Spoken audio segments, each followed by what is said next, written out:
Halo Beb, Tabib. Ini saya lagi batuk berat nih Beb. Iya, sambil ada sesak nafas gitu Beb. Ini di prakteknya, tapi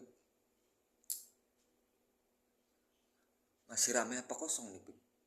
Jam segini. Oh, lagi rame. Iya, masalahnya aku ini udah gak tahan Beb. Pengen cepet sembuh gitu, biar ditanganin. Tuh Beb, kayak gini. Iya, asalnya tuh Beb, asalnya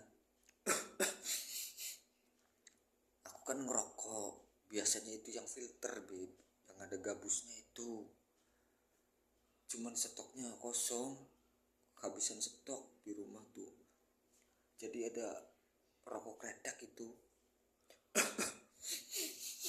Terpaksa aku hisep tuh yang kretek Beb.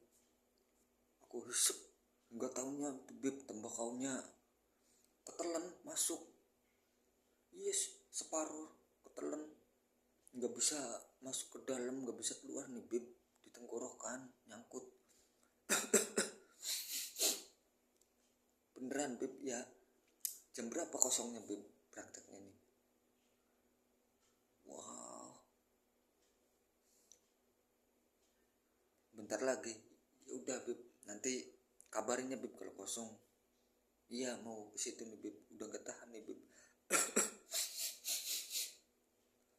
Ya Beb, sesek ini. Oke Beb, ya tunggu ya Beb, sesek ini udah gak kuat nih Beb.